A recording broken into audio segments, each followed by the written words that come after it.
Hopefully it just picked up where it left off before. I don't know if it did or didn't. Let me see.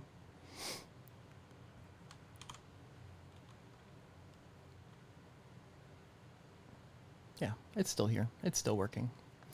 All right, so I wanted to take a couple minutes. Let me give people a second. I don't know if it did or didn't. Okay, yeah, it's working. So I wanted to talk about kind of how do you settle your heart in the midst of just pure chaos? How do we allow ourselves to kind of take time to stop the world when it just continues to be spinning, right? Hey, Sophia. And if anybody else said anything in those brief moments when I unplugged something, I apologize. It shut down on me completely, but I think I got it back up and going. How do we slow ourselves down? How do we stop ourselves? How do we allow ourselves to kind of take a moment to breathe and to reflect and kind of recenter ourselves in that love of Christ? And I thought it'd be easy for me to just kind of talk about that today and kind of teach some wisdom on that and share kind of how I go about doing that.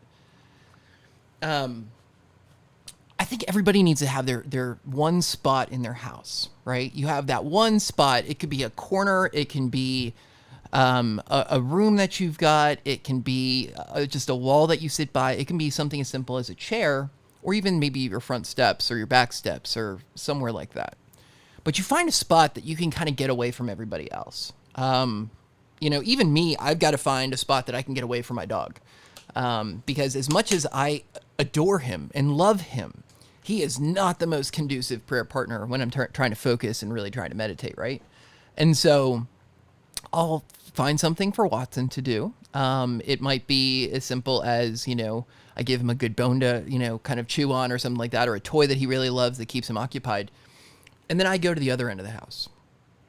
And I have a meditation pillow that I sit on, and I allow myself to really just kind of refocus and gather my mind and my heart and push everything else out. And I don't mean push away the stuff that's going on interiorly, but I'm talking about pushing out the stuff like all the distractions, all the day-to-day stuff, the busyness of life, the sounds and the distractions, at least the ones that we can control.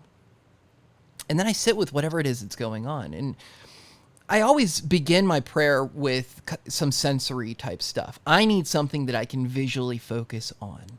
I need a candle, or I need, usually a candle is pretty much my go-to. If it's not a candle, I usually find some type of like religious art or something like that. But even when I travel with a little candle that's in a can that I can pull out, light up, and use wherever. But I know that I need that. And so I take that with me, and I allow that to, be part of what I always take with me. So I've always got my breviary either on my computer or on my phone rather, or either in the book. And I've got my Bible with me too. And that's either on my phone or it's by way of a book. And I have a candle, and the space is set, and it allows me to kind of have all the tools that I need so that I can do that. But just because you have the stuff that you need, that's not what's essential for prayer. In fact, I should be able to do all of this without any of those prior mentioned items. But they're kind of the training wheels, or they're the guides of sorts that kind of allow me to enter into prayer in a way that allows me to grow a little bit more. And so what I do is I utilize those. I'm a big fan of using headphones when I'm praying, if not for anything else, to block out the rest of the world. Some good sound canceling headphones, or even just some foam earplugs, are really useful when you just need to have the quiet. And I understand that, with meditation, and you're going to read this a lot if you've read up on meditation, that, the distraction shouldn't bother you. But while you're learning a practice and you're teaching yourself how to do this, the less distractions that you can have, the better, right? So you can center yourself on prayer, and you can focus on what it is that you're trying to do. If there's people that you need to be praying for, to have a picture of them and center yourself in prayer, and to allow yourself to really be mindful of everything that they're going through. Oftentimes in prayer, we're looking for solutions. And I think that's a mistake. My guidance and my advice in this is that we just come presenting ourselves. Not seeking any answer specifically, not necessarily having any other intention than to just be in the witness or wisdom and presence of God.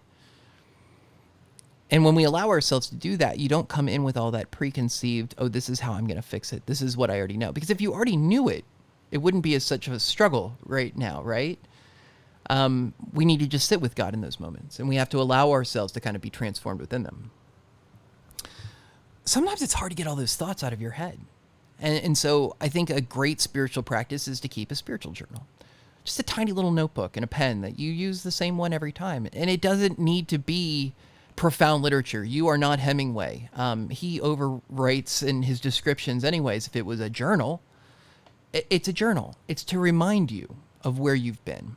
And so you keep the pertinent details that allow you to be mindful of maybe anxieties, maybe it's heartache, perhaps it's grief. Or on the other side of that we start taking account of all the things that we're grateful for. And those should be always accounted for as well, because we always start with gratitude, right? We sit down with our prayers, with our thoughts, with everything else. And the first thing you do, it's not as much about talking at God as it is inviting God into you. It's inviting the Holy Spirit to come and be a part of this moment. While God is already there, this is you participating within that. It's you being mindful and knowing that you are asking for God to be present. And that's the intention of what is taking place before us, right? And then in that sacred space where the candle has perhaps been lit, or, you're listening to the chant or the music perhaps that gets you in the space, or as you're looking at the particular piece of religious art maybe that inspires you,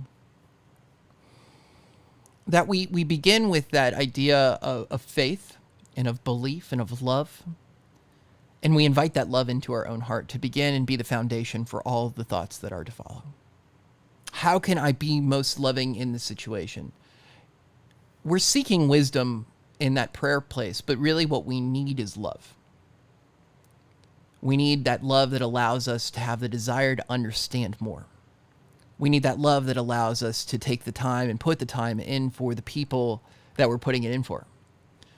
We need to allow ourselves to be receptive in that moment so that we also are predisposed and ready to be transformed ourselves. So that as we leave that encounter with Christ, we're different than when we arrived.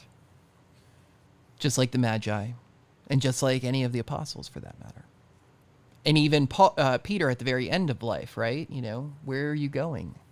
Christ shows up yet again. We need to allow ourselves to be willing to invite Christ in to change trajectory on a regular basis. And so we go into this prayer time, this space of sacredness, this special place of prayer with a heart that's wide open. It's a heart that's filled with hope and curiosity. It's a heart of observation and willingness to listen. And so we invite God into that space with us being as predisposed to reception as possible. This is the same mentality that I would love for us to bring into Mass every time we're able to attend, or when we go into confession, so that we're ready to hear whatever it is that is the penance and the spiritual guidance that's going to come from that time of confession, so that real legitimate change takes place. There's a great danger in a faith that allows us to be forgiven for everything. And that danger lies in our own willingness to be transformed within that, or do we just keep bringing Jesus all the sins just like it's a relay race, and I'm just going to go out there and take the sin and bring the sin and share the sin. And rather, I'd like it to be, I don't want to carry this any more going forward. God, I need you to transform this. And we take in that reception and that readiness and that ability to be molded by God. This is the same mentality that we have to take into seminary when you go into seminary. I fought that tooth and nail all the way until my second year of theology. So I already have 5 years under my belt or four and a half, right? And in that last 2 years of openness and receptivity was good for me.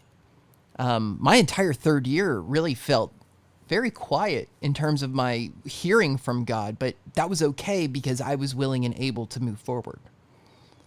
And then when that consolation of prayer started to flood back in once again, I was ready for that because I had been praying the entire time. Despite the fact that the prayer was kind of fruitless and I was just kind of just showing up again and again, eventually it does come back.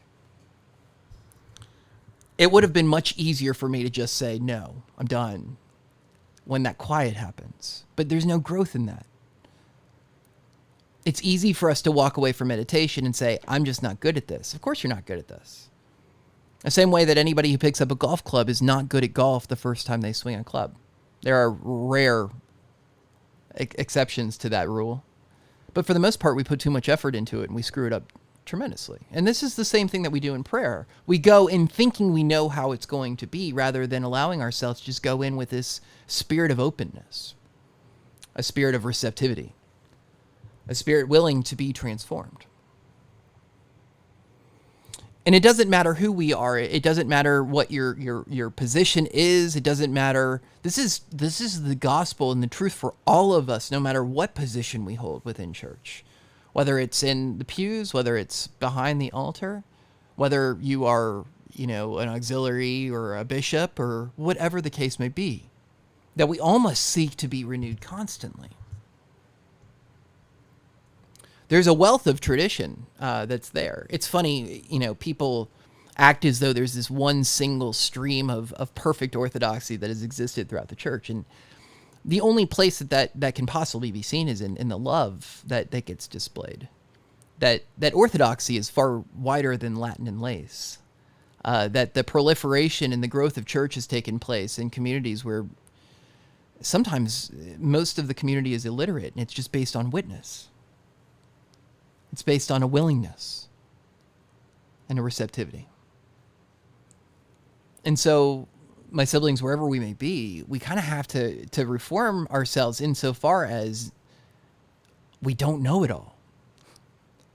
And that there's so much more to learn about God, and that God is willing and desiring for each of us to make that journey ourselves. It doesn't mean that we forget all that we've known, but rather grace builds on nature, and we allow ourselves to take those things, whether they are accurate or not. And we constantly reevaluate them day in and day out, again and again. Not to be a people that are constantly vacillating between two positions, but rather being made whole in the image of Christ.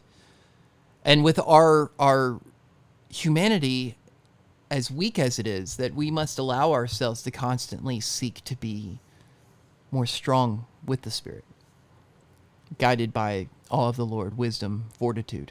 That's strength, right?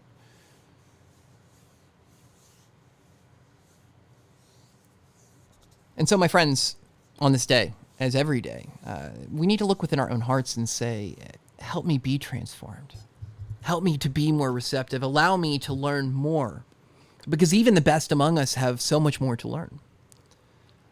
And it is through that desire and that venture of seeking to know God better, through loving our many siblings wherever they are, that we accrue those experiences that build on wisdom and that make us what we're called to be, if we allow ourselves to be formed within them. And so that's what I got for us on this Tuesday afternoon. But I just wanted us to be ever so mindful of those things. Also, just people so you know, All Souls Mass is going to be at 7 o'clock on Monday. If you are wanting to put a name in for the altar cloth, those names that are kept in remembrance throughout the month of November, to check your email or to get in touch with the office so that name can be included. Call the office at the Catholic Shrine of the Immaculate Conception. We have a job seekers ministry that's taking place at 1:30 on Friday. There's a Zoom call for that. If you find yourself unemployed, underemployed, or you really just, feel like you need some help in guiding yourself in terms of employment, we have the people there for you, and they are eager to be of assistance. Also, be aware of the fact that there is the sandwich ministry, and they are collecting sandwiches on Thursdays and Fridays. Thursdays from 10 till 12, Friday from 10 till 2. These are sandwiches that are to be made on white bread with cheese and meat. They are to be put in a plastic bag. No condiments, and they are to be delivered to the shrine. George will be receiving those from you all, and we thank you for every sandwich that you were able to make. They all make a difference. Finally, we have on the shrine's website, there are items that need to be collected for Thanksgiving dinners for people. And so that if you find yourself in the privilege and position to be able to donate to that, we would love for you to be a participant within that so that we can feed many families in need. This year is going to be hard on a lot of families. And so whatever it is that you are able to donate is so greatly appreciated. And this stands true for all donations in terms of church, in terms of food, in terms of money, in terms of everything. It is all so greatly appreciated.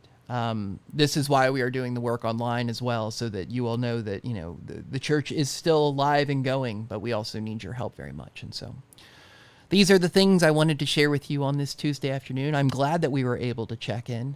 It is now almost 3:20, and so that I hope that the rest of your afternoons are filled with great love. May we seek opportunities to share that love, and may we be witnesses of God's truth and goodness by the way that we live our lives of compassion and mercy, bringing about the kingdom here and now. Peace be with all of you. I love you. Be good to each other.